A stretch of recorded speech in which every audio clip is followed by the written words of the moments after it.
அப்படின்னா இன்னொருத்தனுக்கா உட்காந்து தவம் பண்ணுங்க. இதுக்கு மேல எப்படி ஒருத்தனுக்கு நல்லது பண்ண முடியும்? புரியுதா நான் சொல்றது? புரியுதா உங்களுக்கு? மேட்ச் ஆகுதா? எப்படி ஒருத்தனுக்கு நல்லதே பண்ணாம எப்படி இருக்க முடியும்? இத்தனை ஆப்ஷன் இருக்கும்போது நான் எதுவுமே பண்ண மாட்டேன், எனக்கு 1 கோடி ரூபா வந்தா தான் பண்ணுவேன்றது அறியாமை என்றதை நீங்க ஏற்றுக்கிறீங்களா, ஏற்றுக்கொள்ள மறுக்கிறீர்களா? இப்ப எப்படி வாழ்க்கை நல்லபடியா மாறும்?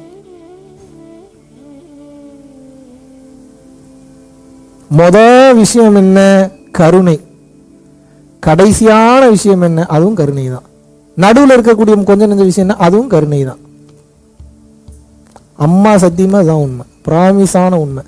நீங்கள் கருணை நெறிக்கு வரும் வரையில் இன்னும் 100 ஜென்மம் எடுத்தாலும் வாய்ப்பே. தாயுமானவர் போன்ற உயர்ந்த நிலை ஞானிகளே தவத்தில் உச்ச நிலைக்கு போனாலும் இன்னும் உயர்ந்த கட்ட நிலையில மேலே இருக்குன்னு போய் தெரிஞ்சுக்கிட்டு மறுபடியும் மனித பிறவி வாண்டடை எடுத்து வந்து ஜீவகாருண்ய ஒழுக்கத்தில் பரிச்சு எழுதி பாஸ் பண்ணி நல்லா கருணை காமிச்சு அப்புறம் அடுத்தடுத்த கட்டம் போறாங்க. தெரியுமா உங்களுக்கு? உயர்ந்த நிலை ஞானிகளே இதுதான் நிலைமை.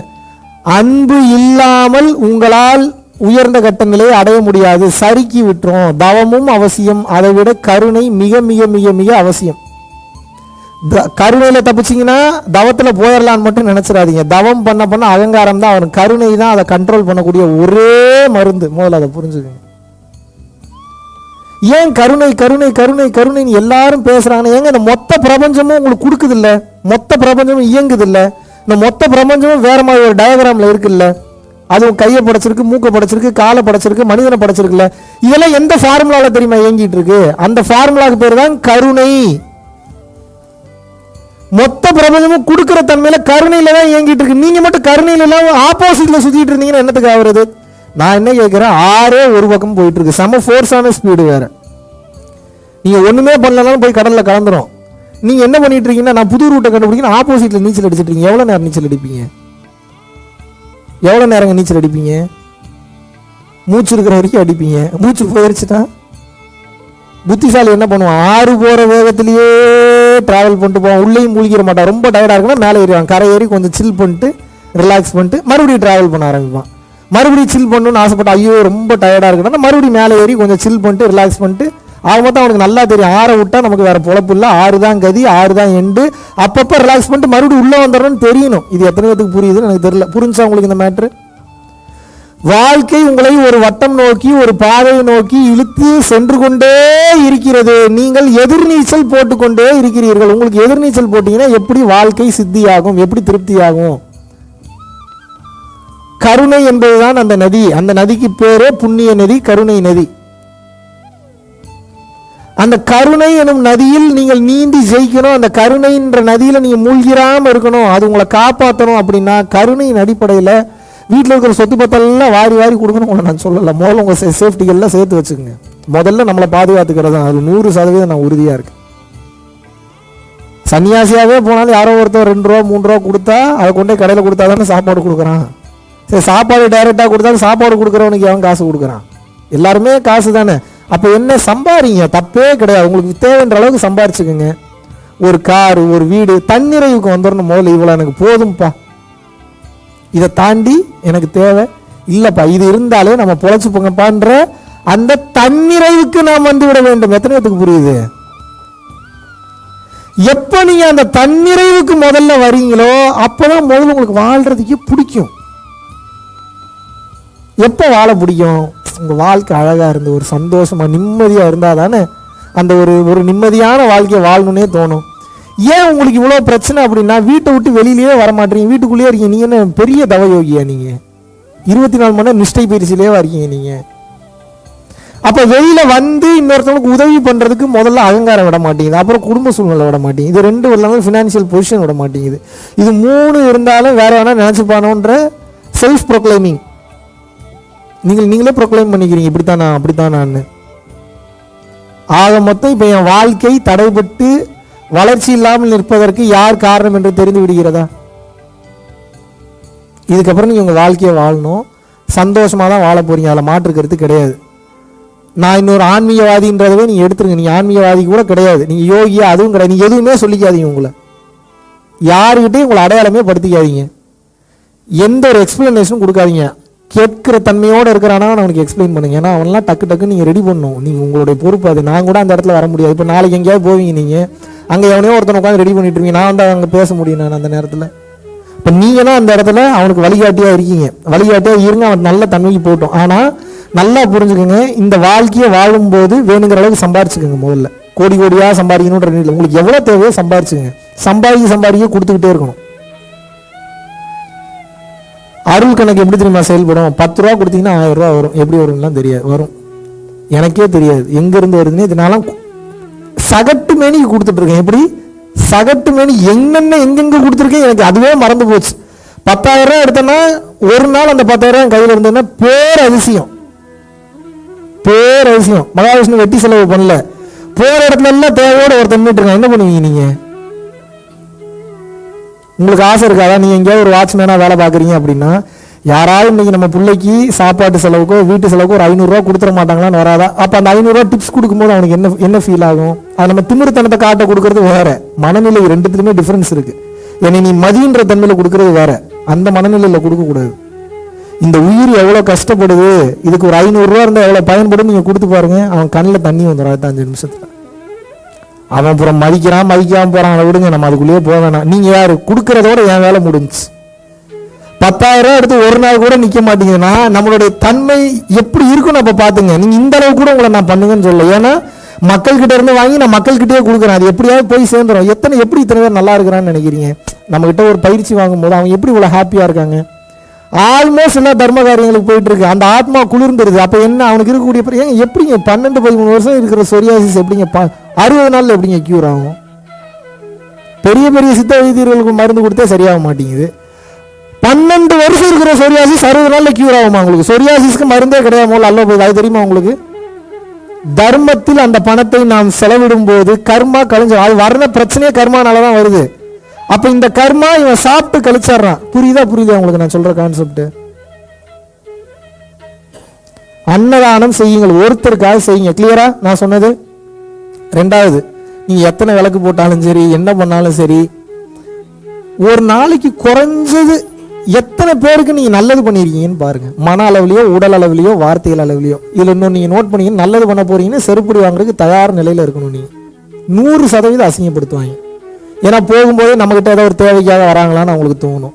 தேவைக்காக வராங்களான்னு தோணும்போது உங்களுக்கு என்ன தோணும்? ஏன்டா ஓ நல்லதுக்கு வந்தா நீ என்னையும் இப்படி நினைக்கிறியான்னு உங்களுக்கு கோபப்பட தோணும். ஒரு கட்டத்துக்கு இந்த பாதி கஷ்டமானதுதான்ப்பா, கொஞ்சம் நெஞ்ச கஷ்டம் இல்லை, ரொம்ப கஷ்டம்தான். ஆனா இதுதான் வழி. எத்தனை பேருக்கு புரியுது? இந்த வழியில போனீங்கன்னா தான் தப்பிக்க முடியும். போன ஜென்மத்தில் இப்படியே ஒருத்தர் உட்காந்து கதறிட்டு இருந்திருப்பான், கேட்டிருக்க மாட்டீங்க. உங்க விருப்பப்படி வாழ்ந்ததுனாலதான் இப்ப இந்த பிறவி எடுத்திருக்கீங்க. இந்த ஜென்மத்திலையும் கேட்கலன்னா நான் பொறுப்பு கிடையாது. கருணையாக எத்தனை பேர்கிட்ட நீங்க நான் இருந்தேன் பார்க்கணும். அன்பா 4 வார்த்தை பேசுறமோ இல்லை வீட்டில இருந்து ஆரம்பிங்க. நீங்க ஏன் பிரச்சனைனா வீட்டில் தான் அதிக நேரம் செலவிடுறீங்க. நீங்கள் வீட்டில் தான் உங்களுடைய தேவை அதிகமாகுது. ஏன்னா கடமையை எடுத்துட்டீங்க, நீங்கள் பொறுப்பு எடுத்துட்டீங்க. பொறுப்பு எடுக்காமல் புத்திசாலித்தனமாக திங்க் பண்ணி என் குருநாதர் மாதிரி ஒருத்தர் இருந்தாருன்னா டெக்னிக்காக முடிவு எடுக்க சொல்லி கொடுப்பாரு. ஆனால் உங்களுக்கு அப்படி யாரும் இல்லாதனால என்ன பண்ணுறது? லாக் ஆகிட்டீங்க. உள்ளே போய் லாக் ஆகிட்டீங்கன்னா என்ன பண்ணணும்? பொறுமையாக தான் எந்திரிச்சு வெளியில் வந்தாங்க. அப்போ என்ன முதல்ல அவங்களுக்கு அந்த பக்குவத்தை கொடுக்கணும். நீங்கள் ஞான நிலையில் இருக்கீங்க, சரி, உங்கள் பொண்டாட்டியோ புருஷனோ அந்த ஞான நிலையில் இல்லையே. அப்போ என்ன அவங்களுக்கு வலிக்க தானே செய்யும். அப்போ முதல்ல அவங்களுக்கு அந்த ஞானத்தை கொடுங்க. அவங்களுக்கு அந்த ஞானத்தை கொடுத்தீங்கன்னா தானே ஏற்றுக்கிற மனப்பக்குவமே வரும். எனக்கு ஞானம் வந்துருச்சு, எனக்கு தெளிவு வந்துருச்சுக்கா, நீ அப்படியே செயல்படணும்னா எப்படிங்க? அது போங்கு தானேங்க, எப்படிங்க மேட்ச் ஆகும் ஃப்ரீக்குவன்சி? எனக்கு தெரிஞ்சிருச்சு, எனக்கு புரிஞ்சிருச்சுன்றக்கா நீயும் எல்லாத்தையும் தெரிஞ்சுக்கணும் புரிஞ்சுக்கணுன்ற அவசியமே கிடையாது. அப்படியேதான் அவசியம் இருக்கா? அப்படியேதான் அவசியம் இருக்கா? அப்ப என்னன்னா முதல்ல அவங்களுக்கு புரிய வைங்க. அப்படி புரிய வைக்கலன்னா ஏன் கல்யாணம் பண்ணிக்கிறீங்க? உங்க வேலையா எடுத்து நீங்க கல்யாணம் பண்ணிட்டீங்கன்னா வேற ஆப்ஷனே இல்லை. அவங்களை புரிய வைக்கிறதே தான் உங்க வாழ்க்கை. அம்மா சத்தியமா உண்மை இல்லைன்னா நிம்மதியா வாழ. ஏங்க ரோட்ல ஒருத்தன் கத்திக்கிட்டே இருக்கிறான்னா கடந்து வந்துடுவீங்க, வீட்டில் ஒருத்தி கத்திக்கிட்டே இருக்கிறான்னா எப்படி கடந்து போவீங்க? எப்படி 2-3 ரூம்ல ஏதோ ஒரு ரூம்குள்ள போய் தான் ஆகணும். ஆமாவா இல்லையா? அவங்க தான் சமைச்சு கொடுத்தாகணும். சமைக்கும் போது எப்படி ஹெல்த்தியான ஃபுட்டா இருக்கும்? அப்ப என்னன்னா நல்லா புரிஞ்சுக்கோங்க. இந்த பிரேக்குக்கு போகும்போது நீங்க திங்க் பண்ணிட்டு போயிட்டே இருக்கணும். எந்த வகையிலெல்லாம் இதுக்கப்புறம் என் குடும்பத்தை நான் சந்தோஷமா வச்சுக்க போறேன்றதை நீங்க திங்க் பண்ணணும். வேற வழியே இல்லை. நடிக்கணும். புது பொண்டாட்டியாவே பார்க்கணும், புதுசாவே பேசணும். உன் கண்ணு மாதிரி பார்த்ததே இல்லை சொல்லிதான் ஆகணும். ஏன்னா அந்த மைண்ட் அதைத்தான் விரும்புது. மனம் என்பவனே சுகவாசின்னு சொல்லிட்டேன். வேற என்ன? கண்ணு என்னட்டு இவ்வளவு கேவலமா இருக்குன்னா அந்த மனம் விரும்புமா? அது ஏன் இதை உனக்கு கல்யாணம் பண்ணிக்குமோ தெரியலையான்னு கேட்பாங்கப்பா. அப்போ என்ன ஆன்சர் பண்ணுவீங்க நீங்கள்? 60-70 வயசு ஆனாலும் கண்ணை வர்ணிக்கணும்னு ஏங்குவாங்க. பல பாட்டிமார்களை நான் பார்த்துருக்கேன், அதை டெஸ்ட் பண்ணியும் பார்த்துருக்கேன். நான் முதல்ல அதை புரிஞ்சுக்கோங்க. கற்றுப்பீங்க. சைக்கிள் ஓட்டுறது எப்படின்னு கற்றுக்கிட்டீங்கன்னா சைக்கிள் ஓட்டுறது மட்டும்தான் கற்றுப்பீங்க. கார் ஓட்டுறது எப்படின்னு தெரியாது உங்களுக்கு சைக்கிள் ஓட்டுனீங்கன்னா. ஆனால் இந்த படிப்பு பாருங்க, எது ஒன்றை பற்றி படித்து விட்டால் அனைத்தை பற்றிய புரிதலும் ஞானமும் வந்து விடுமோ அதுதானே உலகத்திலே மிக சிறந்த படிப்பு, அதான பெரிய படிப்பு.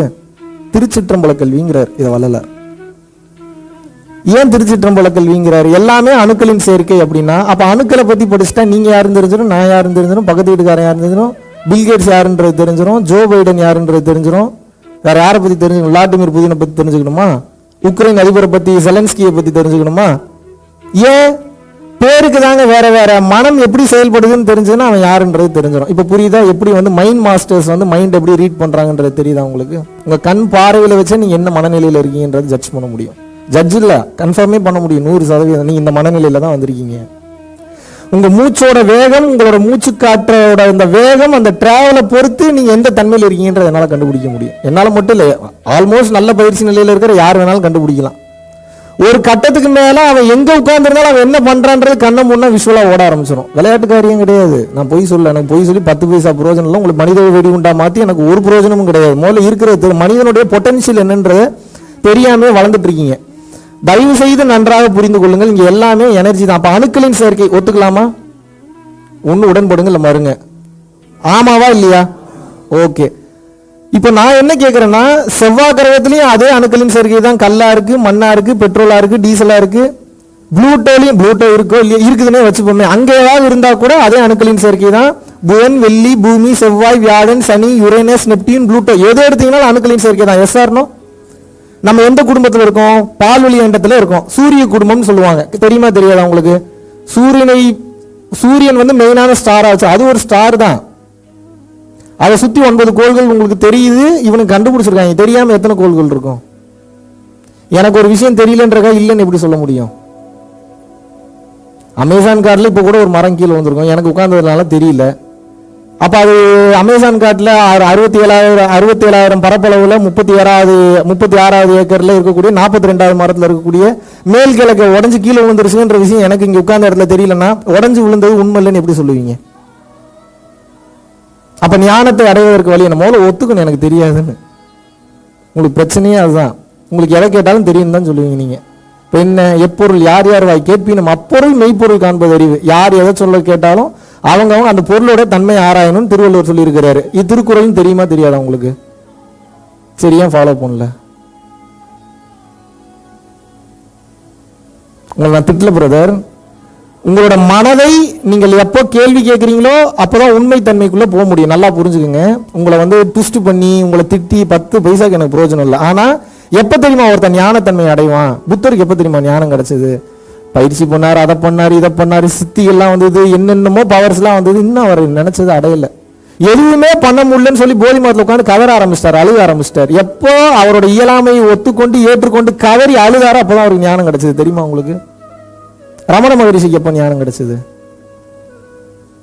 மரணம் வருகிறது. மரணம் வந்தா நீங்க பார்த்துட்டு இருப்பீங்களா? மரணம் வர்றது நல்லா தெரியுது உங்களுக்கு. உயிர் போக போகுதுன்றது கிளியரா தெரியுது. ஈச் அண்ட் எவ்ரி செகண்ட் தெரியுது. எப்படி நிம்மதியா ஜாலியா படுத்துட்டு இருப்பீங்களா? நீங்க பதற மாட்டீங்க. ஐயோ உயிர் போ, மூச்சு அடைக்கும், கை கால் இழுக்கும், தலைக்கிருக்கிற. நான் நியர் டெத்தில் இல்லை, டெத் ஆகிட்டே வந்திருக்கேன். நான் சமாதிக்கு போயிட்டு வந்தேன். நல்லா தெரியும் அந்த எக்ஸ்பீரியன்ஸ் எப்படி இருந்துன்னு எனக்கு தெரியும். மிரண்டுறீங்க நீங்க. எப்படி அந்த மாதிரி நேரத்தில் ஏத்துக்கிறாரு அதை.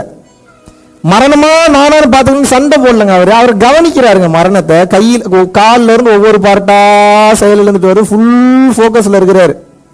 என்ன நடக்குதுன்னு துரியத்துக்கு வரும்போது ஓப்பன் ஆயிடுது அவருக்கு. முழு அழுத்தமும் 10ஆம் வாசல்ல ஏறும்போது ஓப்பன் ஆயிடுது அவருக்கு. ஓப்பன் ஆனோடனே என்ன சுத்த பிரம்மமாக மாறி விடுகிறார். அப்ப கான்செப்ட் என்னன்னா, எப்போது ஒரு மனிதன் தனது இயலாமையை ஏற்றுக்கொள்கிறானோ அப்பதான் அவனுக்கு ஞானம் வரும், ஞானம் வரும், ஞானம் வரும். இல்லைன்னா வராது.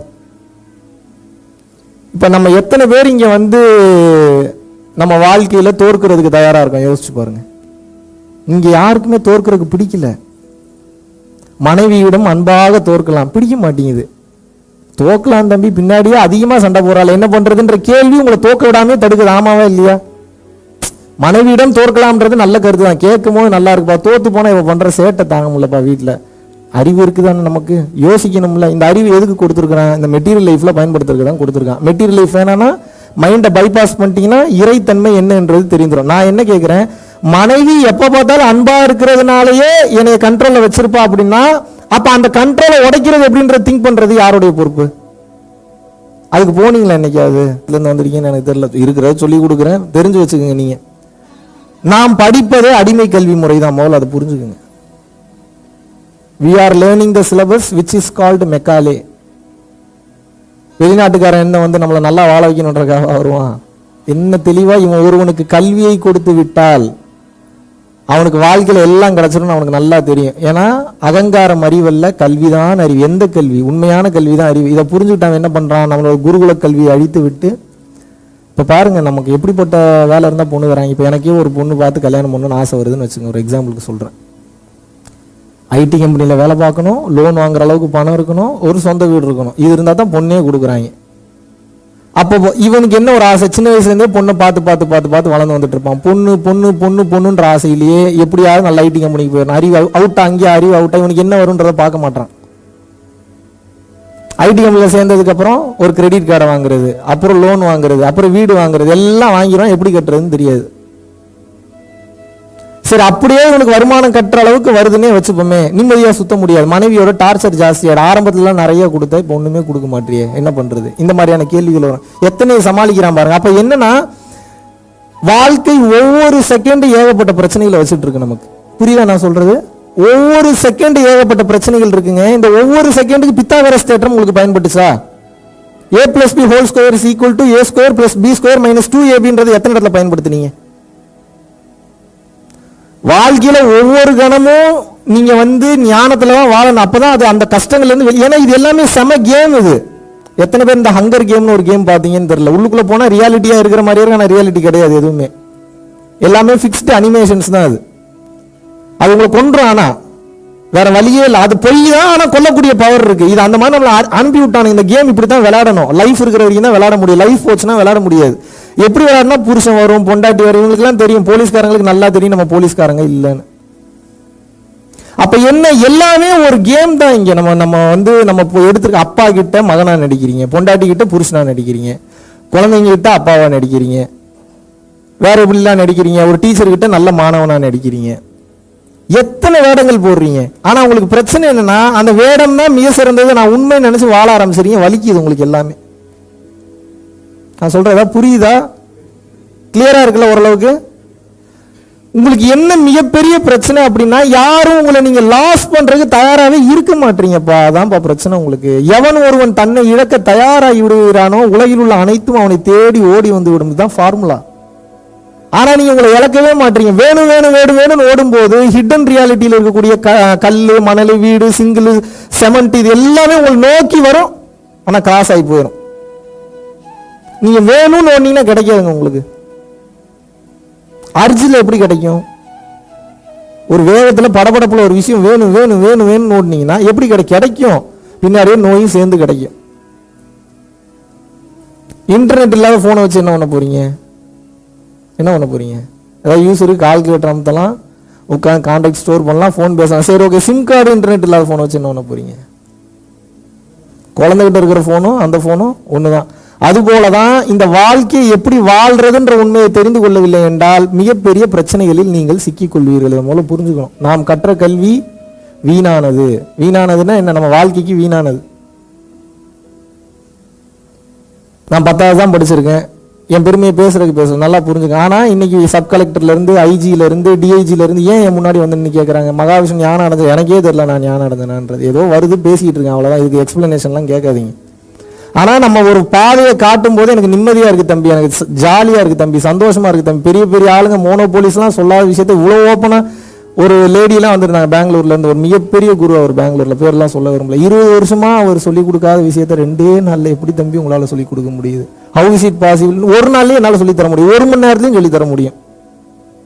புரிய வைக்கிறது தானே. அப்ப நல்லா புரிஞ்சுக்கங்க. இன்றோடு உங்கள் தேடலை நிறுத்தி விடுங்கள். எத்தனை பேர் இதுக்கு தயார்? அப்பதான் உங்களுக்கு ஞானம் வரும், இல்லைன்னா வராது.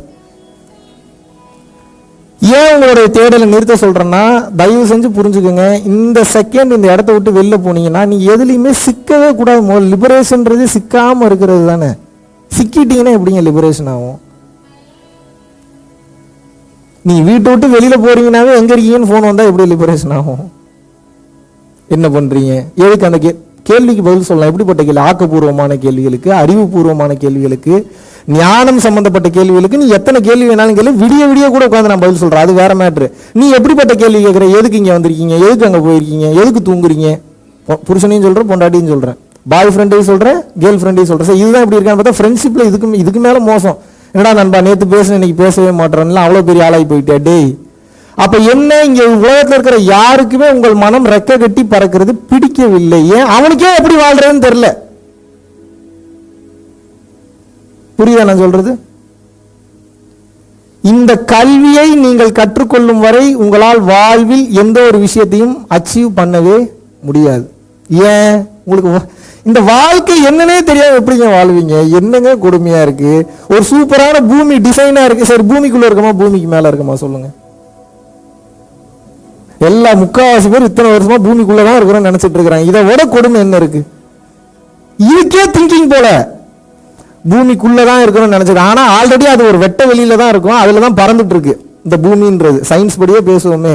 இப்ப சொல்லுங்க, பூமிக்கு மேல தானே இருக்கும், பூமிக்கு உள்ள உட்காந்துட்டு இருக்கிற மாதிரி ஒரு நினைப்பு. ஏதோ நமக்கு 3 வேளை சாப்பாடு வருது, புருஷன் பொண்டாட்டி பிள்ளைங்க எல்லாம் ரெடியா இருக்காங்க, கரெக்டா இருக்காங்க, போனா நிம்மதியா தூக்கம் வருது, பெட் இருக்கு, பாய் இருக்கு, தலைகாணி இருக்கு, சட்னி இருக்கு, அண்டா குண்டா எல்லாம் இருக்குன்றதுக்காக எது தேவையோ அதை மறந்து விட்டான் மனிதன். உங்களை நான் என்ன பண்ணி அனுப்பிச்சிருக்கேன் அப்படின்னா, வாங்கடாங்க, ஓவர் திமிராகி போச்சு உங்களை.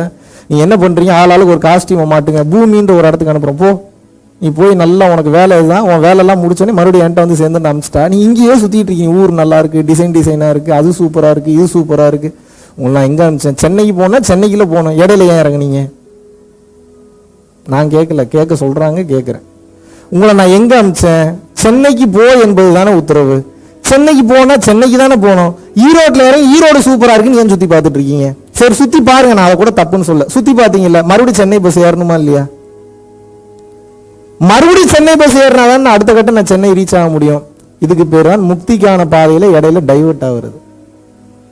மனிதன் ஒவ்வொரு, அது எப்படிங்க, கண்ணு கரெக்டா வருது, மூக்கு கரெக்டா வருது, இன்டர் கோர்ஸ் மட்டும்தான் நம்ம பண்றோம். ஒரு புள்ள கரெக்டா மூக்கு இத்தனை சென்டிமீட்டர் இருக்கணும், நாக்கு இத்தனை சென்டிமீட்டர் இருக்கும், அவன் எங்க அப்பனை மாதிரியே இருக்கணும், எங்க அம்மா மாதிரியே இருக்கணும். யார் டிசைன் பண்றது? நீங்களா டிசைன் பண்றீங்க. 10 மாசத்துல இந்த நொடியில வெளியில வரணும், நீங்களா டிசைட் பண்றீங்க. உங்க பிள்ளைக்கு இந்த நேரத்தில் இத்தனை செகண்ட் இத்தனை மூச்சு மேலே போகணும் கீழே வரணும், நீங்களா டிசைட் பண்றீங்க. எதுவுமே நீங்க டிசைட் பண்றல. ஆனா எல்லாம் நான் தான் பண்ணன்ற அகங்காரம் மட்டும். அகங்காரம்னா என்ன? திமிருத்தனல்ல, அது புதக்கோர், அதை விட்டு நான் அதை பேசவே இல்லை. நான் அப்படின்ற வார்த்தையை வச்சு எதை நீங்க யூஸ் பண்ணீங்கனாலும் அதுக்கு கர்ம வினை என்பது பதிவாகும். உங்களுக்கு எழுதி வச்சுக்கோங்க. கர்ம வினை என்ற ஒன்று பதிவானால் அதுக்கு நீங்க பதில் சொல்லி தான் ஆகணும். இதையும் எழுதி வச்சுக்கோங்க. இது எப்படி சொல்லலாம்னா, கனியன் பூங்குன்றனா டீசெண்டா சொல்லிட்டார், தீதும் நன்றும். அப்படின்னா என்ன? தீதும் நன்றும் பிறர் தரவாரனா, நல்லதும் கெட்டதும் இன்னொருத்தன் சொல்லி செஞ்சு வர்றதில்லப்பா, உனக்கு நீயே மண்ண வாரி உன் தலையில கொட்டிக்கிறது. நீ நல்லது செஞ்சா உனக்கு நல்லது வரும், நீ கெட்டது செஞ்சா உனக்கு கெட்டது வரும். இது எப்படி சொல்றாரு நியூட்டன்ஸ் தேர்ட் லால? என்ன ஒவ்வொன்றையும் உங்களுக்கு சயின்டிஃபிக்கா தான் எக்ஸ்பிளைன் பண்ண வேண்டியதா இருக்கு.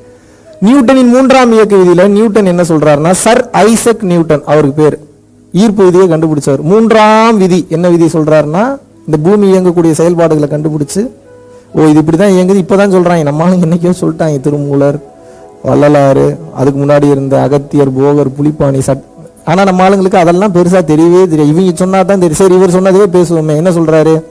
ஒவ்வொரு வினைக்கும் அதற்கு சமமான எதிர்வினை உண்டு. அப்படின்னா என்ன? There is an equivalent reaction for each and every action. நீ எந்த வினையை செய்தாலும் அதற்குண்டான சமமான வினை என்பது அந்த ஜென்மத்திலையும் வரும், அதுக்கு அடுத்த ஜென்மத்திலையும் வரும். அதனால வினையில ரொம்ப கவனமா இருங்கன்றார். எத்தனை பேருக்கு புரியுது இந்த மேட்டர்? அப்ப இதில் நீங்க நல்லா தெரிஞ்சுக்கணும், நல்லா புரிஞ்சுக்கணும். நாம் செயல் என்ற ஒன்றை செய்தால் அது வினை என்ற ஒன்றை ஏற்படுத்தும். இதுல கிளியரா இருக்கீங்களா?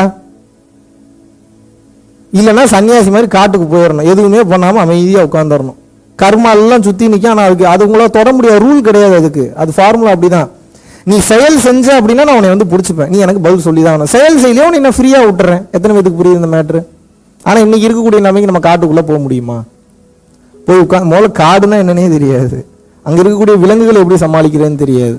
அங்க இருக்கக்கூடிய தட்பவெப்பத்தை எப்படி சமாளிக்கிறேன்னு தெரியாது. அப்ப நான் என்ன சொல்றேன்னா, நன்றாக புரிந்து கொள்ளுங்கள், தயவு செஞ்சு புரிஞ்சுக்கணும். செயல் செஞ்சா வினை வருதுன்னு தெரிஞ்சு போச்சு. அப்ப வினை வராம எப்படி இந்த வாழ்க்கையை நான் வாழ்ந்து முடிக்கிறது? எத்தனை பேருக்கு இந்த கேள்வி இருக்கு? இங்கதான் திருவள்ளுவர் அழகா சொல்றாரு. தெய்வ புலவர், சாதாரண ஆள். அறம் பொருள் இன்பம் மூணுலையும் மொத்தத்தையும் முடிச்சிட்டார். என்ன சொல்றாருன்னா, பிறவி பெருங்கடல் நீந்துவர் நீந்தார் இறைவனடி சேராதார் அப்படிங்கிறார். அப்படின்னா என்ன? பிறவி என்பது பெரும் கடல், இதை நாம் நீந்தித்தான் கடக்க வேண்டும். எனக்கு கடல் பெருசா இருக்கு, எனக்கு நீச்சல் தெரியலன்னா நீ நின்றுகிட்டே இருக்க வேண்டியதான். மறுபடியும் மறுபடியும் இந்த பிறப்பு இறப்பு என்னும் சுழற்சியில் சிக்கிக் கொள்வாய். தயவு செஞ்சு நீந்த ஆரம்பி. நீ முக்திக்கு போல அதெல்லாம் ரெண்டா, இன்னையில இருந்து நீந்த ஆரம்பிங்கிறார். ஒரு சில பேருக்கு இந்த ஜென்மத்திலையும் கிடைக்கும், ஒரு சில பேருக்கு அடுத்த ஜென்மங்களையும் கிடைக்கும், ஒரு சில பேர் அதுக்கு அடுத்த ஜென்மங்களையும். அதுக்காக நீங்க போகாமே இருப்பீங்களா? ரூட் தப்பான ரூட்லயே போயிட்டு இருப்பீங்களா நீங்க? சரி, அப்ப வினை இல்லாமல் எப்படி நான் செயலை செய்வது?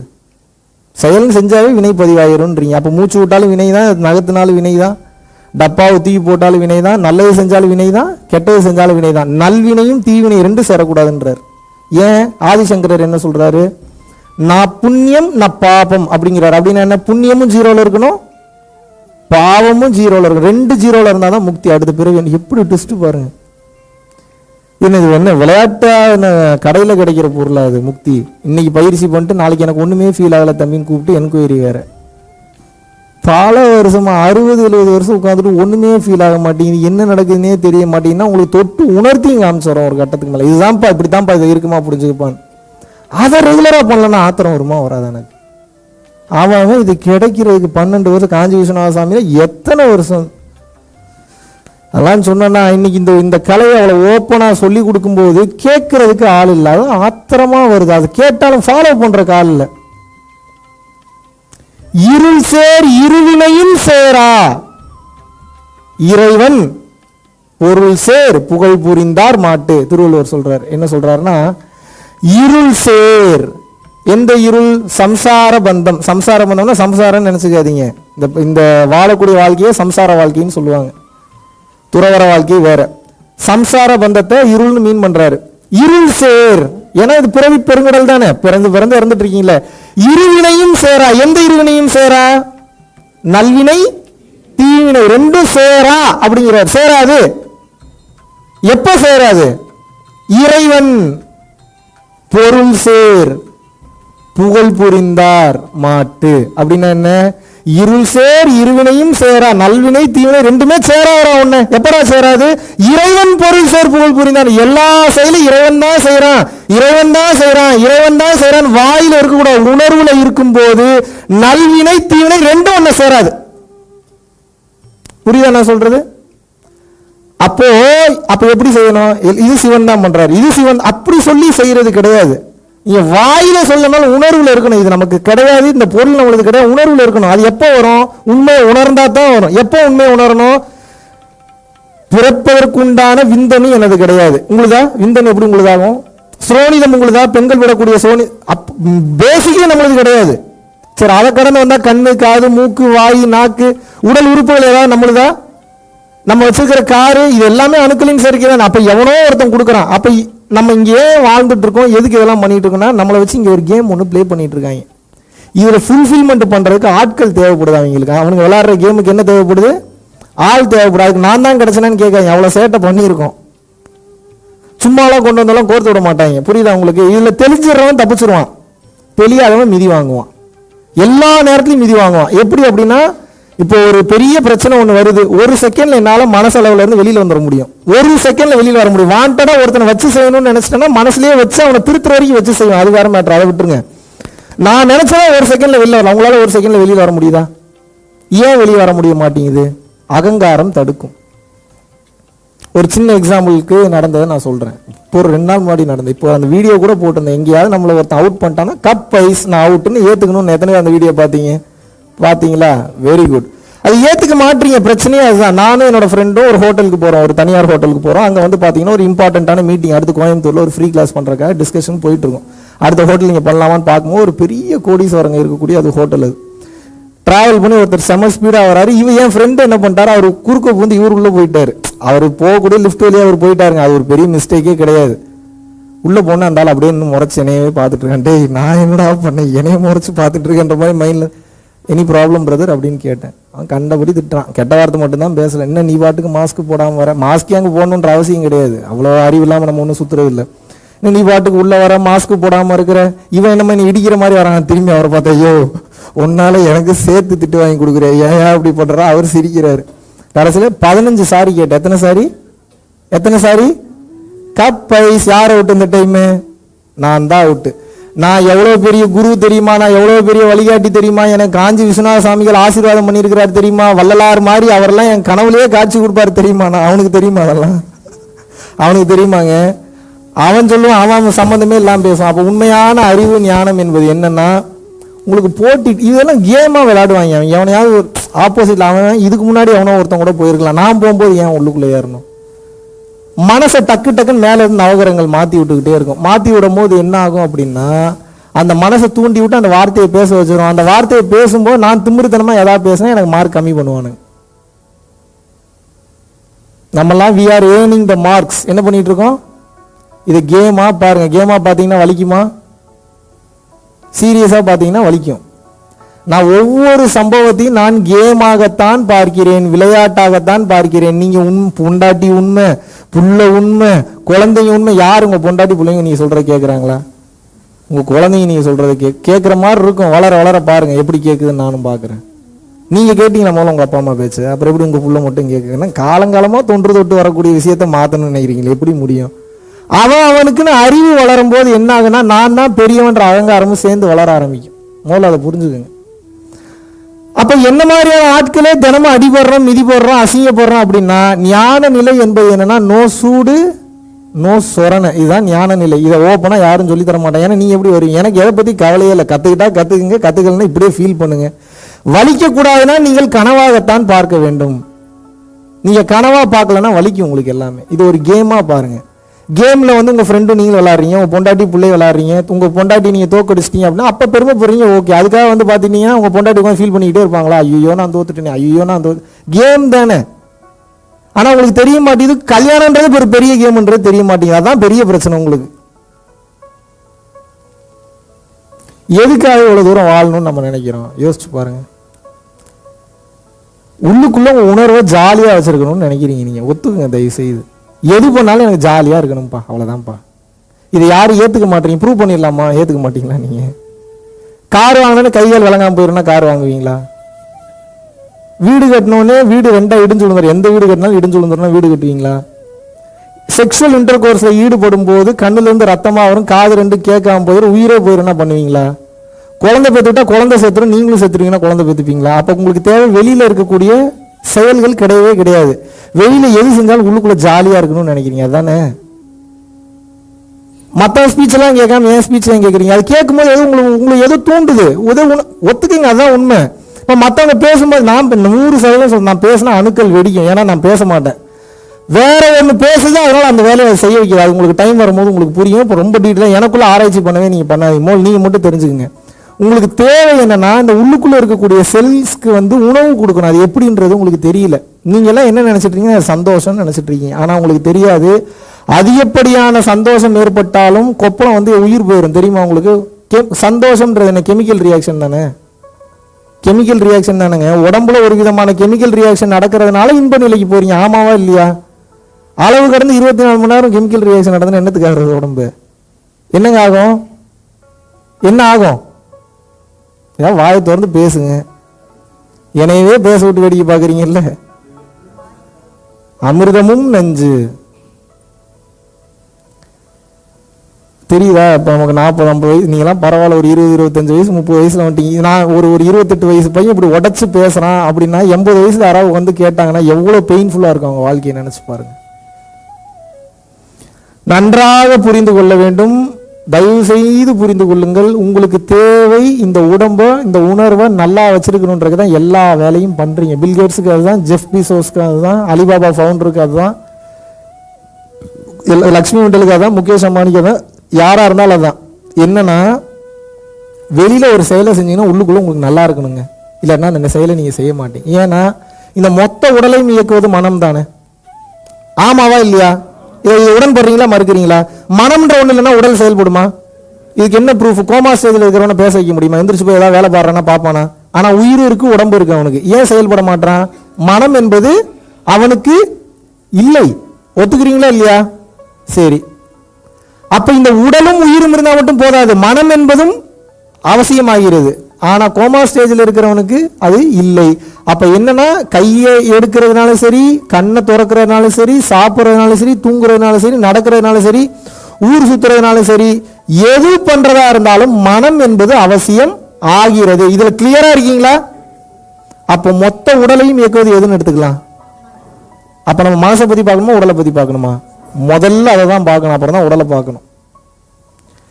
இப்போ இந்த மனம் என்பவனோட ஒரு கேரக்டர் என்ன? இப்போ என் கேரக்டர் என்ன? மகாவிஷ்ணு எதா இருந்தாலும் கொடுத்துருவாருங்க எடுத்துன்றது. இப்போ நீங்க புரிஞ்சுக்கிட்டீங்க. ஒரு சில பேர் புரிஞ்சிருக்கீங்க, ஒரு சில பேர் புரியாம இருக்கீங்க, ஒரு சில பேர் கூட பழகும்போது புரிஞ்சுப்பீங்க. ஆனா இப்போ மகாவிஷ்ணு பார்த்தா என்ன தோணும்? அவர் எல்லாத்தையும் சொல்லி கொடுத்துருவாருங்க, அவர் எதா இருந்தாலும் பண்ணிடுவாருங்க அப்படின்றது என்னுடைய குணமா நீங்க நினைக்கிறீங்க. கரெக்டா? இந்த மாதிரி ஒவ்வொருத்தருக்கும் ஒவ்வொரு குணம் இருக்கு. இப்போ அன்னை தெரசான என்ன குணம் நினைக்கிறீங்க? தியாகம், நல்ல ஒரு கருணையான உள்ளம்ன்றீங்க. சூப்பர். அகத்தியர்னு என்ன தோணுது உங்களுக்கு? தமிழ் பற்று, சித்தர், நல்ல பவர்ஃபுல்லான ஒரு ஆள், என்னெல்லாம் தோணுதோ அதெல்லாம் சொல்லுங்க. சரிங்களா? சரி, ஓகே. உக்ரைன் அதிபர் இப்ப என்ன தோணுது உங்களுக்கு நினைச்சோன்னு? உக்ரைன் அதிபருங்க, அவருங்க மூட்டி விடுறாரு.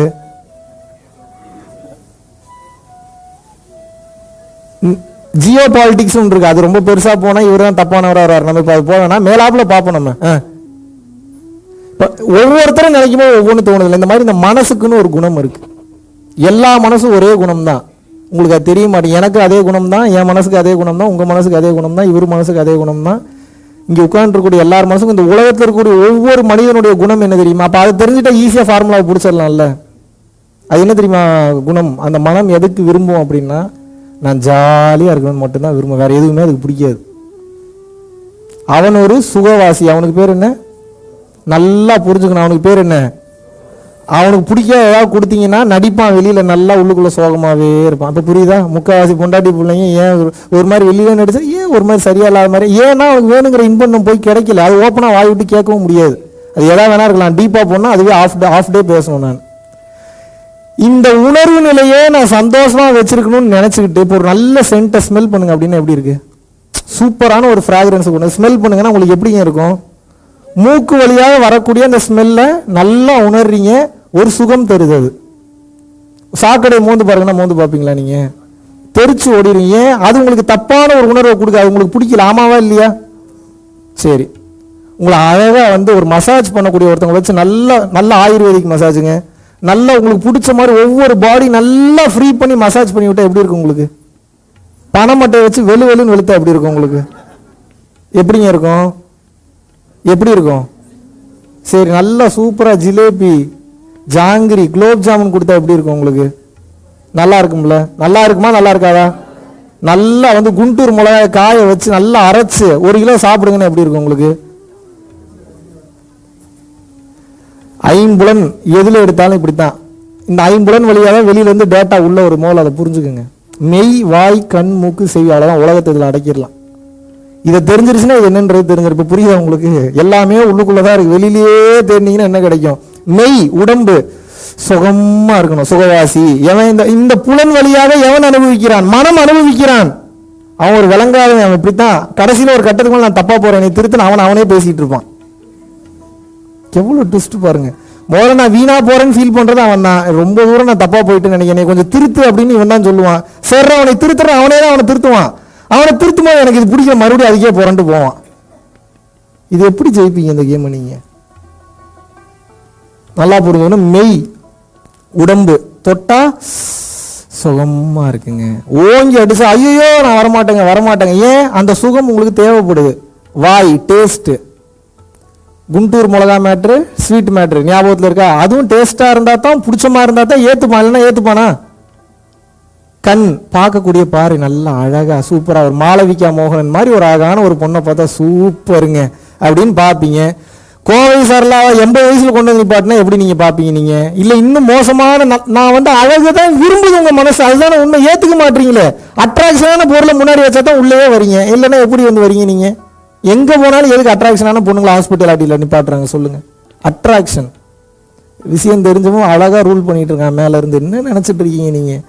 நம்மெல்லாம் அவனுக்கு அடிமையான ஒரு வாழ்க்கையை வாழ்ந்துட்டு இருக்கிறோம். நம்ம அவனை போய் ஜெயிக்கணும்னு கூட சொல்லலாம், நம்மளை நம்ம ஜெயிக்கணும்ல. கண் விஷுவல்ஸ் அழகா இருக்கணும், நேச்சரா இருந்தாலும் அழகா இருந்தா தான் பார்ப்பீங்க. கசா முசான்னு கன்றாவியா கேவலம் அசிங்கம் அப்படி இருக்கிறவங்களும் ஒருத்தவங்களுக்கு பிடிக்கும். இந்த சனியோட பாதிப்பு உச்சத்தில் இருக்கிறவனுக்கு அந்த மாதிரியான இடத்துல தான் படுத்தா தூக்கம் வரும். தெரியுமா உங்களுக்கு? அவன் கட்டத்தை பார்த்தா சொல்லிடலாம் சனி எங்க நீச்சத்தில் இருக்கா உச்சத்தில் இருக்கான்னு கண்டுபிடிச்சிட்டா. அவன் வீட்டை போய் பாருங்க, எழுதி தரேன், நீச்சம் ஆயிடுச்சு அப்படின்னா அவன் இடம் நல்லாவே இருக்காது. அப்படிப்பட்ட இடத்துல படுத்தாதான் அவனுக்கு தூக்கம் வரும். ஏன்? சனி கிரகம்ன்றது அந்த மாதிரியான ஒரு கிரகம், குப்பை கூலங்கள் தூசி இருக்கக்கூடிய ஒரு கிரகம். அது நவகிரகத்தையும் பஞ்சபூதத்தையும் மனுஷனையும் எப்போ உங்களுக்கு ரிலேட் பண்ண தெரியுதோ பிரபஞ்சத்தோட எல்லா ரகசியமும் ஒவ்வொன்றா தெரிஞ்சிடும். அவ்வளோதான் மேட்ரு. ஏன்னா வெளியில் இருக்கக்கூடிய பிரபஞ்சத்தை வச்சு தான் மனிதனையே முதல்ல வடிவமைச்சிருக்காங்க. அதை முதல்ல நீங்கள் தெரிஞ்சுக்கணும். கண் பார்க்கக்கூடிய பார்வையை நல்லா பார்த்தா தான் உங்களுக்கு ஜாலியாக இருக்குது. தப்பாக பார்த்தா ஏற்றுக்க முடியுதா? கேவலமான ஒரு பார்வையை பார்த்தா ஏற்க முடியுதா உங்களால்?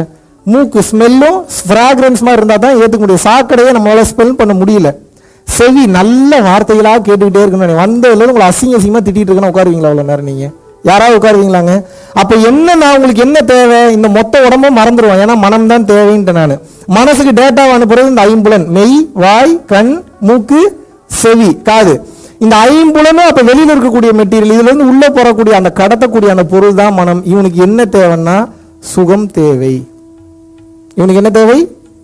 ஒத்துக்குங்க முதல்ல. நீங்க ஒத்துக்கலன்னா உங்களுக்கு ஞானம் வராது, சத்தியமா வராது. சுகம்னா நீங்க தப்பான சுகம்னு நினைக்காதீங்க. எந்த விதமான சுகமாக இருந்தாலும் இதுக்கு தேவை. இப்ப தெரியுதா ஏன் அடிக்ஷன்ல? இப்ப நமக்கு தெரியும் குடிச்சா என்னங்க இவ்வளவு கேவலமா இருக்கு, இவ்வளவு கன்றாவியா இருக்கு, இவ்வளவு நாத்தமா, எப்படித்தான் என் புருஷனை குடிக்கிறானே தெரியலங்க. அவருக்கு நல்லா தெரியும் அவருக்குமே ஸ்மெல்லு பிடிக்காதுன்னு. கொஞ்ச நேரம் ஸ்மெல்ல போத்துட்டோம்னா அப்படியே காணாம போயிடுவார் கொஞ்ச நேரத்துல. ஏன்னா இங்க எவனுக்கு ரியாலிட்டியில வாழ்றதுக்கு யாருக்கு பிடிக்குது? எல்லாருக்கும் காணாம போகணும்னு தான் ஆசை. ரியாலிட்டியில இருந்தா பெயின், வலி, வேதனை, கஷ்டம். ரியாலிட்டியை விட்டு அடுத்த தன்மைக்கு போகும்போதுதான் ஒருத்தன் ஜாலியாவே இருக்கிறான். ஏன் பொண்டாட்டி முகத்தவே பார்க்க முடியும், டெய்லியும் குடிச்சிட்டு போறான். ஏன்னா அவனுக்கு பழக மாட்டேங்குது. அப்ப என்ன குடிக்க அடிமையாயிடுறான். இங்க எதுவுமே ஒரு பொருளை பார்த்துக்கிட்டே இருந்தீங்கன்னா போர் அடிச்சிருங்க. இவ்வளவுதாங்க கான்செப்ட். அப்ப என்ன? எல்லாத்துக்கும் இதுதான் உங்களுக்கு கேம். உங்களுக்கு வச்ச கேமே அதுதான். படைச்சு அடுப்பும் போதே மனசுன்ற உனக்கு கொடுப்பேன். மனசு உனக்கு கையால தெரியல அப்படின்னா நீ தப்பான வாழ்க்கையை தான் வாழ்வே, இஷ்டத்துக்கு போவே, அடிபடுவே, மிதிபடுவேன்றது ரூல். இதை நாங்கள் கண்டுபிடிச்சிட்டோம். இதை நாங்கள் கண்டுபிடிச்சதுக்கு அப்புறம் என்ன பண்றோம்? இது நாள் வரைக்கும் என்னைய முன்னாடி வச்சு நீ ஓடுன்னு என் மைண்ட் என்னை ஓட வச்சுட்டு இருந்தது. இப்ப நான் என்ன பண்றேன்? மூக்கு நாங்க அதையும் இதையும் போட்டு கடிவாளத்தை போட்டு இப்ப நான் சொல்றதான் நீ கேட்கணும், ஓடு. இப்ப வேற மாதிரியான மேஜிக்லாம் பண்றான். அப்பப்போ கன்வின்ஸ் பண்றதுக்காக வருவான். இன்னைக்கு ஒரு நாள் மட்டும் இதை பண்ணிடலாம், பிச்சிருவேன் எப்படி வசதி அப்படின்னு. சரி ஓகே, கேட்க மாட்டேன். வருவான், கடை சாகிற வரைக்கும் உங்களை அவுட் பண்றதுக்கு ட்ரை பண்ணிக்கிட்டே இருப்பான். ஒரு செகண்டாக திரும்ப மாட்டான் அவன். அப்ப என்னன்னா உங்களை ரூல் பண்ணிட்டு இருக்கக்கூடிய மைண்டை நீங்கள் எப்படி ரூல் செய்வது என்று கற்றுக்கொள்ள வேண்டும். எத்தனை பேருக்கு புரியுது? இல்லாட்டினா இந்த வாழ்க்கையை வாழ்ந்து பிரயோஜனமே கிடையாது. ஏன் புரிஞ்சுக்க மாட்டீங்க? முக்காவாசி குடும்பத்துல, முக்காவாசி இந்த கண்ட்ரீஸ்ல வரக்கூடிய பிரச்சனைகளுக்கு என்ன காரணம் அப்படின்னா அன்புன்னு போறீங்க, அப்புறம் அட்டாச்மெண்ட்னு சிக்கிக்கிறீங்க. அன்புலயே நிக்க மாட்டேங்குது. அன்புனா இது உங்க புருஷன் எங்க போயிட்டு வந்தாலும் ஃபோன் பண்ணி கேட்கக்கூடாதுதான் அன்பு. ஏன்? நம்பிக்கை அந்த அளவுக்கு இருக்கணும். இருக்குதா அப்ப உங்களுக்கு? நீங்க வேற தம்பி, சும்மா இருங்க தம்பி, என் புருஷனை கூட்டு போய் கிளம்புறான், இப்பவே எனக்கு டார்ச்சரை தாங்க முடியல, நான் கண்டுக்காம விட்டேன்னா ஏதோ போய் என்னென்னமோ பண்ணிடுவாருன்ற அளவுக்கு திங்கிங் போகுது. ஆனா உங்க திங்கிங் எப்படி நிக்க மாட்டேங்குது? அப்படி போனாலும் என்ன உயிரா போயிட போது, இந்த பிரச்சனையை கொஞ்ச நாள் நம்ம டீல் பண்ணி பார்ப்போம்னு எத்தனை பேர் நினைச்சீங்க? நீங்க நல்லா புரிஞ்சுக்குங்க. இந்த மனசுக்கு என்ன தேவைன்னு நான் சொன்னேன் சொல்லுங்க கொஞ்சம் தைரியம். மனசுக்கு தேவை என்ன? சுகமா இருக்கணும். பெரும்பாலான குடும்பங்கள்ல சண்டை வர்றதுக்கு மெயினான காரணம், பெண்கள் கோச்சுக்கிறதுக்கு கடுப்பாகிறதுக்கு காரணம் என்னன்னா ரிப்பீட்டேஷன் அண்ட் இரிட்டேஷன். இது முதல்ல தெரிஞ்சுக்கணும். கணவன்மார்கள் ஒரே வேலை 24 மணி நேரம் நீங்க செய்யணும். வீட்டை விட்டு வெளியில வந்தா ஒரு 4-5 விதமான காட்சி பொருள்கள் கண்ணுக்கு, உங்களுக்கு புலன்களுக்கு இன்பம் கிடைக்குது, ஸ்மெல்லுக்கு உங்களுக்கு இன்பம். வீட்டிலே இருக்கிறவங்களுக்கு என்ன புலனுக்கு என்ன இன்பம் கிடைக்குது உங்களுக்கு? அப்ப இன்பம் குறையுது வீட்டில் இருக்கும்போது. அந்த புலன்கள் வழியாவே ஏறக்கூடிய இன்பம் அவங்களுக்கு கிடைக்கிறது இல்லை. கிடைக்காம பிள்ளைய பாக்குறாங்க, புருஷனை பாக்குறாங்க, சமைக்கிறாங்க, துவைக்கிறாங்க, துணி காய போடுறாங்க, மறுபடியும் தூங்குறாங்க. போதா குறைக்கு இதெல்லாம் பண்ணி முடிச்சா வீட்டில் நம்ம திட்டு வேற. ஒரு சில குடும்பத்தில் இப்படியும் இருக்கும், ஒரு சில குடும்பத்தில் அப்படி இருக்கும். இருக்கிற ஃபேக்டை மட்டும் புரிஞ்சுக்குங்க. இப்ப என்ன ஆயிடுதுன்னு கேட்டீங்கன்னா, நன்றாக புரிந்து கொள்ளுங்கள். வீட்டில் நாம் வாழும்போது நம்மளுடைய எண்ணம், நம்மளுடைய நோக்கம், சிந்தனை, செயல் எல்லாமே வீட்டை வளர்க்கணுன்றதுல உங்களுக்கு இருக்கு. ஆனா அந்த உயிருக்கு தேவைன்ற ஒண்ணை நம்ம பார்க்கவே இல்லை. ஒரு நாய் இருந்தா அதுக்கு பசிக்குன்னு தோணுது உங்களுக்கு, பசி மட்டும்தான் ஒருத்தனுக்கு தேவையா இருக்குமா? உங்களை கல்யாணம் பண்ணிட்டா காலம் ஃபுல்லா உங்களுக்கு உழைச்சு கொட்டணுன்ற அவசியம் என்ன இருக்கு அவங்களுக்கு? அந்த உயிர் அந்த கர்மாவை கழிச்சுக்கிறக்கா வந்திருக்கு. இந்த ஜென்மத்தில் நீங்க ஆம்பளையா பிறந்திருக்கலாம், போன ஜென்மத்தில் அவங்க பொம்பளையா பிறந்திருக்கலாம், இல்ல அவங்க ஆம்பளையா பிறந்திருக்கலாம், இல்ல நாயா பேயா கூட பிறந்திருக்கலாம். புல்லாகி பூடாகி பாம்பாய் தேலாய் கணங்களாகி அசுரராய் பல் மிருகமாகி நான் போயிட்டே இருக்கிறார். இன்னும் போனா பாட்டே அவ்வளவு பெருசா இருக்குது. அது பாட்டு பாடி முடிக்கிறதுக்கு அரை மணி நேரம் ஆகும் போல. இப்பிறவி போய் நெப்பிறவி வாய்க்குமோன்றாங்க. இப்ப மனித பிறவியை விட்டுறாதீங்கப்பா, அது கிடைக்கிறதே கஷ்டம்ப்பா. அரிது அரிது மானிடராய் பிறத்தல் அரிதுன்றாங்க. யாரு? ஔவையார் சொல்றாங்க. இங்க பாருங்க, இதான் பிரச்சனை. எல்லாமே தெரியுது நமக்கு, ஆனா என்ன எதையும் ஃபாலோ பண்ணல. இதுதான் ஒரே ப்ராப்ளம். ஒரு வார்த்தையை நம்ம ஃபாலோ பண்ணியிருந்தோம்னா உயர்ந்த நிலைக்கு போயிடும். உங்களுக்கு எனக்கு ஒரே டிஃபரன்ஸ் தான் சொல்லட்டுமா? என்னோட நீ அறிவாளிங்க. நானே சொல்றேன், நான் புக்கு படிக்கிற பழக்கமே கிடையாது. அதிகமாக நான் புக்கு படிச்சது இல்லை. இது வரைக்கும் ஒரு புக்கு கூட நான் ஃபுல்லாக படிச்சதில்லை. மிகப்பெரிய சோம்பேறி. But I am so proud of it. ஏன் அப்படின்னா, ஒரு மிகப்பெரிய சோம்பேறியால் தான் ஒரு செயலை விரைவாக எப்படி செய்து முடிப்பது என்று குறுக்கு வழி ஈஸியாக கண்டுபிடிக்க முடியும். அப்படி கண்டுபிடிச்சது தான் பரம்பொருள் யோகம். எப்படி வசதி உங்களுக்கு? Addiction towards a healthy thing is a right thing. நீங்க அடிக்ஷன் ஆகணும். எதுல? நல்ல விஷயத்தில் அடிக்ஷன் ஆக வேண்டும். நான் எதில் அடிக்ஷன் ஆகிட்டேன்? டீகோட் பண்ணி எப்படி கண்டுபிடிக்கிறதுல அடிக்ஷன் ஆகிட்டேன். முருகப்பெருமானோட அருள்னால, வள்ளல் பெருமானோட அருள்னால, காஞ்சி விஸ்வநாத சுவாமியோட அருள்னால இது நடந்துட்டு இருக்கு. ஆனா நீங்க என்ன தெரிஞ்சுக்கணும்? இந்த உண்மையை நாம் கற்றுக்கொள்ளும் வரை 100% நாம் வாழக்கூடிய வாழ்வு பயனற்றது, வீணானது. எத்தனை பேர் இதை ஏத்துக்கிறீங்க இன்னைக்கு? நீங்க வள்ளல் பெருமானே சொல்லியிருக்கிறார், நான் சொல்லல. கற்றது அனைத்தும் பொய்யே அப்படிங்கிறார். நீ என்ன ராக்கெட் சயின்ஸ் படிச்சிருந்தாலும், எவ்வளவு பெரிய PhD முடிச்சிருந்தாலும், எவ்வளவு பெரிய இஸ்ரோ சயின்டிஸ்ட், நாசா சயின்டிஸ்டா இருங்க, கற்றது அனைத்தும் பொய். என்ன இருக்கிறதான கண்டுபிடிச்சிங்க, வேற எதை கண்டுபிடிச்சிங்க? புதுசா ஏதோ புதுசா கிரியேட் பண்ண மாதிரி கண்டுபிடிக்கிறீங்க. உண்டது அனைத்தும் மலமே, சாப்பிட்டதெல்லாம் மலமா போயிருச்சுங்கிறார். எப்படி? கற்றது அனைத்தும் பொய்யே, உண்டது அனைத்தும் மலமே, படியாத படிப்பை சொல்லி தருகிறோம் வம்மீன் அப்படின்னு. படிக்காத படிப்புப்பா. நீ பிறந்ததுல சாகிற வரைக்கும் இந்த புலன்களுக்கு இன்பம் கொடுக்கறதுக்காக தான் ஓடிக்கிட்டே இருக்கிறேன்றாரு. வீடு கட்டுறீங்க எதுக்கு? 4 பேர் புகழணும் உங்களை. ஏன் சின்ன வீடா கட்டினா ஏத்துக்க மாட்டீங்களா? நீங்க அப்படியே சின்ன வீட்டில் இருக்கிறதுனால இருக்கலாம், ஆனா உங்க மனம் ஏத்துக்க மாட்டேங்குது. வீடு கட்டுற தப்புன்னு சொல்ல. வீடு கட்டினா ஒரு 4 பேர் புகழணும்னு நினைக்கிறீங்க. ஒரு கார் வாங்கினா 4 பேர் புகழணும்னு நினைக்கிறீங்க. ஆக மொத்தம் உங்களுடைய மொத்த இன்பத்தை யார் கையில் கொடுத்துருக்கீங்கன்னா, ஆப்போசிட்ல வரவங்க போறவங்க கிட்ட பூரா உங்க ரிமோட் இருக்கு. அவன் சேனலை மாத்திரம் நீங்க மாறிக்கிட்டே இருக்கீங்க. இப்ப நீ கோவப்படணும், கோவப்படு அப்படின்னு ஏதாவது திட்டி விட்டானா கோவப்படுறீங்க. இப்ப எனக்கு கோவப்படுறது பிடிக்கல, இப்ப நீ சிரின்னு ஏதாவது ஜோக் சொன்னா சிரிக்கிறீங்க. உங்க கண்ட்ரோல் யார்கிட்ட இருக்கு? ஊர்ல இருக்கிற எல்லார் கையிலையும் இருக்கு, உங்ககிட்ட இல்லை உங்க கண்ட்ரோல்.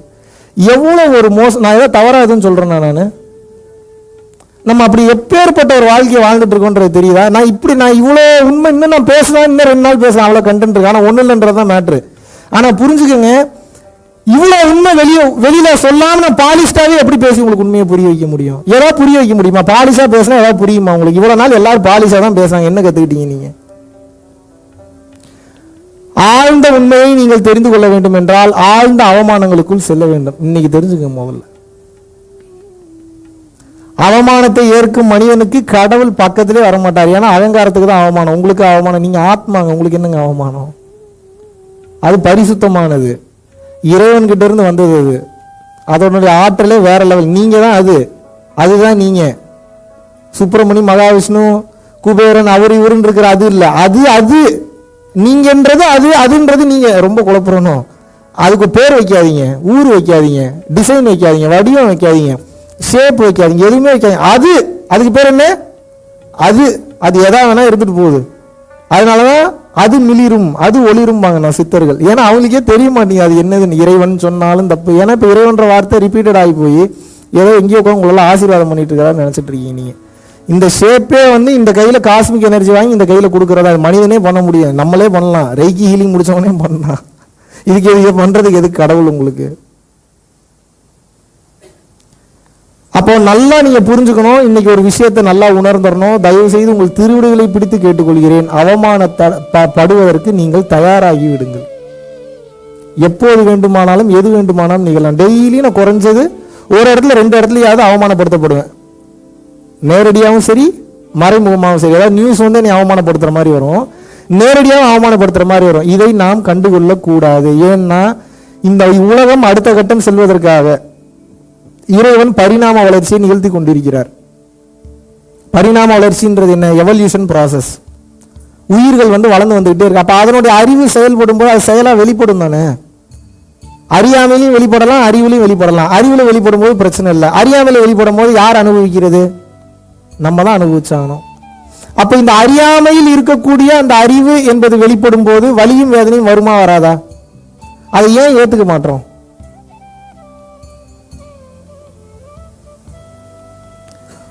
நீங்கள் வலியிலேயே கவனம் செலுத்தி கொண்டிருந்தீர்கள் என்றால் உங்களுக்கு வலிதான் அதிகம் எடுக்கும். If you focus on the pain you will get more hurt. Instead of it, focus on the lessons, you will get enlightened ன்றாங்க. எத்தனை பேருக்கு புரியுது இந்த மேட்டர்? கிளியரா சொல்றேன், புரிஞ்சுக்குங்க. நீங்கள் காயத்தின் மீதே கவனம் செலுத்தி கொண்டிருக்கிறீர்கள் என்றால் உங்களுக்கு வலியும் வேதனையும் மிக மிக அதிகமாக இருக்கும் காலத்துக்கும். நீங்கள் காயத்தின் மீது உங்களது கவனத்தை செலுத்தாதீர்கள். அதில் என்ன பாடத்தை கற்றுக்கொண்டீர்கள் என்று அந்த பாடத்தின் மீது கவனத்தை செலுத்துங்கள். நீங்கள் ஞானி ஆகி விடுவீர்கள். இப்ப எத்தனை பேருக்கு புரியும்? நமக்கு பிரச்சனை என்ன அப்படின்னா, காயத்தவே பார்த்துட்டு இருக்கிறோம், ஆனா அதுல இருக்கக்கூடிய பாடத்தை பார்க்கவில்லை. சரி, பாடத்தை நம்ம ஒரு சில பேர் கத்துக்கிட்டாலும் ஒரே நாள்ல வாழ்க்கை மாறணும்னு நினைக்கிறீங்க. எப்படி மாறும்? 60 வருஷம் 70 வருஷம் ஒரு வாழ்க்கையை வாழ்ந்துட்டு, 30 வருஷம் 40 வருஷம் ஒரு வாழ்க்கையை வாழ்ந்துட்டு, பல செயல்களை செய்துட்டு 10 நாள் அன்னதானம் போட்ட தம்பி ஒரு ரிசல்ட் வரல, நிறுத்திட்டேங்கிறான். இவனுக்கு ரூட்டை நம்ம காட்ட தான் முடியும். நானே கூட சேர்ந்து நடக்க முடியுமா? நானே ஒவ்வொருத்தவங்க ஒவ்வொரு டிசைன்ல கர்ம வினையை செஞ்சு வச்சுட்டு வந்திருக்கீங்க. ஏன் சித்தர்கள் பாத்தீங்கன்னா எல்லாரும் ஏன் ஏத்துக்க மாட்டான்? ஏன்னா நல்லா தெரியும் மறுபடியும் அவன் சேட்டை பண்ணுவான். இவனை சூஸ் பண்ணாலும் இவனால இந்த சமூகத்தை நல்லா புரிஞ்சுங்க பிரதர். உங்களை இறைவன் சூஸ் பண்ணா உங்களால இந்த சமூகத்தை ஒரு 10 பேருக்கு உபயோகமாக இருந்தா உங்களை செலக்ட் பண்ணுவார், எல்லாம் செலக்ட் பண்ண மாட்டார். இவன்கிட்ட ஒரு பொருளை கொடுத்தா ஒரு 100 பேருக்கு போய் பத்திரமா சேருன்ற நம்பிக்கை இருந்தா தானே நீங்களே அப்பதானே கொடுத்து அனுப்புவீங்க. கொடுக்கறத முதல்ல கரெக்டா கொண்டு போய் சேப்பான லட்சக்கணக்கில் பணம் கொடுப்பீங்கன்னா எப்படி கொடுப்பீங்க? உங்களுக்கே இவ்வளவு அறிவு இருக்கும்போது அவருக்கு எவ்வளவு அறிவு இருக்கும்? இந்த பொருளையும் இந்த பக்குவத்தையும் இந்த ஞானத்தையும் இவன்கிட்ட கொடுத்தா இவன் மிஸ்யூஸ் பண்ண மாட்டான் அப்படின்ற தன்மை இருந்தா தானே அவங்க அந்த நம்பிக்கையை கொடுப்பாங்க, நம்பிக்கையோட அந்த பொருளை கொடுப்பாங்க. இவன்கிட்ட கொடுத்தா எப்படி மிஸ்யூஸ், இதை எப்படி கால்குலேட் பண்றாங்க? உங்களோட எப்படி உங்க சிபில் ரெக்கார்ட்ஸை செக் பண்றாங்கன்னா அந்த மாதிரி மேல ஒரு டீம் இருக்காங்க. இவங்களுக்கு வேற என்ன, கர்மா பேலன்ஸ் ஷீட்டை செக் பண்ணுவாங்க. எத்தனை பேருக்கு இவன் உதவி பண்ணியிருக்கான், எந்த மனநிலையில பண்ணியிருக்கான், எப்படிலாம் பண்ணியிருக்கான். அதான் எக்ஸாம்னு சொன்னோம் இல்லையா? இப்போ நாளை பின்ன எனக்கு ஏதோ ஒரு அட்டமா சித்தி ஒன்று கொடுக்குறான்னு வச்சுக்கோங்க, சும்மா ஒரு எக்ஸாம்பிளுக்கு சொல்கிறேன்.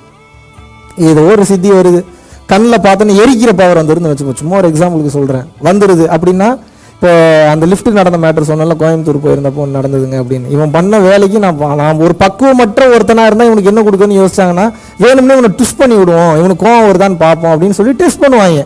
டெஸ்ட் பண்ணும்போது சாரி சார் நான் தப்பு பண்ணா நான் எதுக்கு 15 சாரி கேட்கணும்? கேட்டாலும் இப்போ நான் பாஸ்.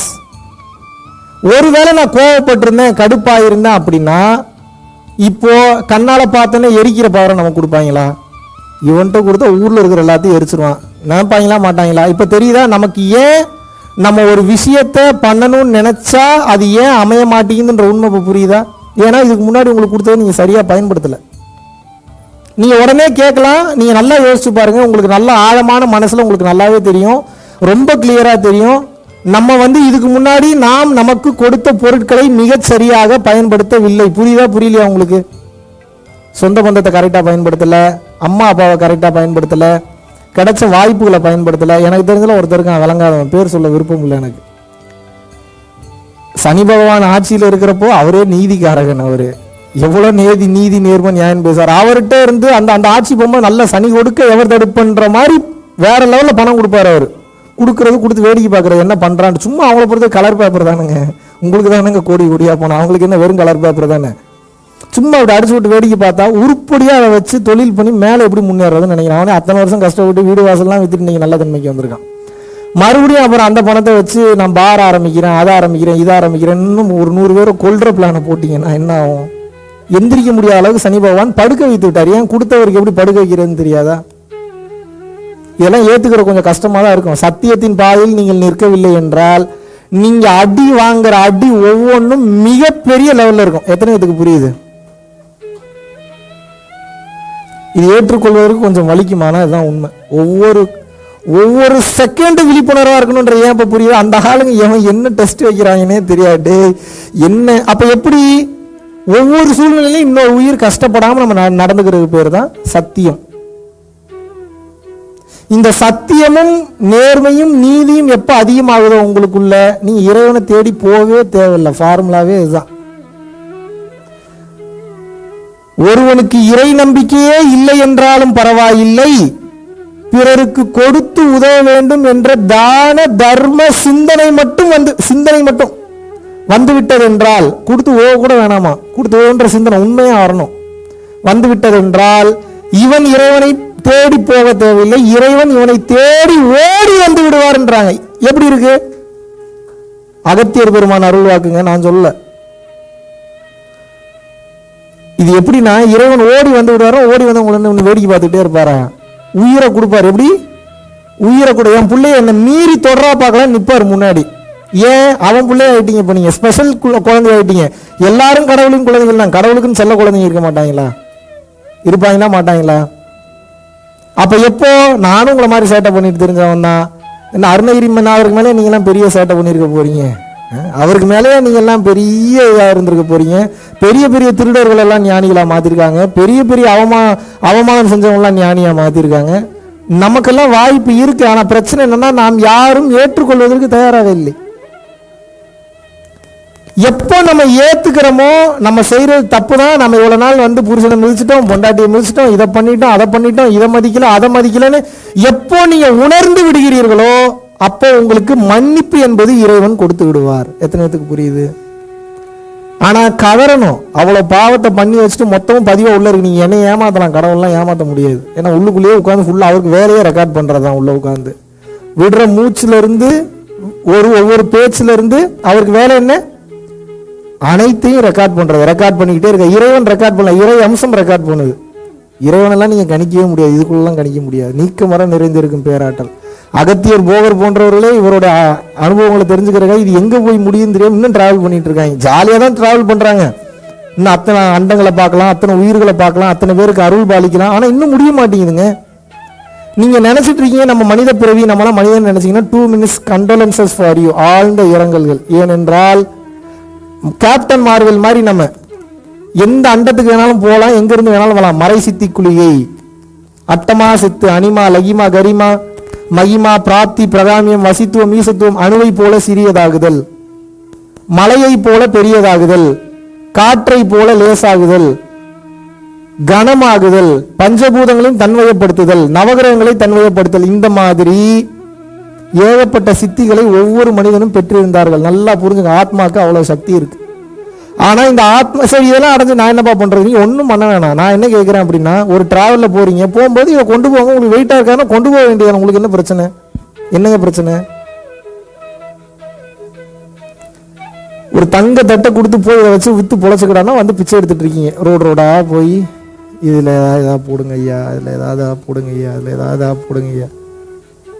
அப்ப எப்படி இருக்கும்? உணர்ந்தவனுக்கு எப்படி இருக்கும்? அதெல்லாம் பார்க்கும்போது ஒரு சில பேர் குதிச்சிருவான், இது போங்கடா உங்ககிட்ட எல்லாம் வாழ்ந்து ஒண்ணுதான் வாழாமோனா என்னை விட்டுருங்கடா, அவன் தெரிச்சிருவான், என்னை விட்டா போய் எஸ்கேப். பல பேர் அப்படிதான் எஸ்கேப். அவனும் வரமாட்டான். இந்த உண்மையை உணர்ந்தான் முன்னாடி போல வரவும் மாட்டான். வந்தாலும் சொல்ல நல்லா தெரியும். அவன் குடும்பத்தை அசிங்கப்படுத்தி, அவன் தோண்டி எடுத்து பேசி, அவனை அசிங்கப்படுத்தி காயப்படுத்தி. நபிகள் நாயகத்தை என்ன பண்ணீங்க? துரத்துனீங்களா இல்லையா? கல் எடுத்து அடிச்சு துரத்துனீங்க. உண்மையை போதிக்க வந்தப்போ இஸ்லாத்துல இருக்கிறவன்ட்ட கேட்டு பாருங்க. அதுக்கப்புறம் தான் ஏத்துக்கிட்டாங்க அவரை. ஈசனை புட்டுக்கு மனுஷன் வந்தப்ப என்ன பண்ணீங்க? வெளுன்னு வெளுத்தீங்களா இல்லையா? சரி, வள்ளலார் என்ன பண்ண வச்சீங்க? கடை விரித்தேன் கொள்வார் இல்லை, ஒருத்தம் கூட வரலையப்போன்னு அவரே ஃபீல் பண்ணிட்டு போயிட்டாரு. பெரிய பெரிய ஆட்களுக்கே இதுதான் நிலைமைனா, நம்மள மாதிரியான சின்ன சின்ன ஆளுங்கெல்லாம் வந்தா விடுவீங்களா? நீங்க முடிச்சு கட்டிடுவீங்க. ஆனால் இறைவன் துணை நின்று நமக்கு சேவகம் செய்வார். அப்படி ஃபார்ம் ஆகும் உங்களுக்கு. உங்களுக்கு என்ன வேணுமோ டைமுக்கு டான் டான் டான் டான் வரும். நம்ப மாட்டீங்க நீங்க.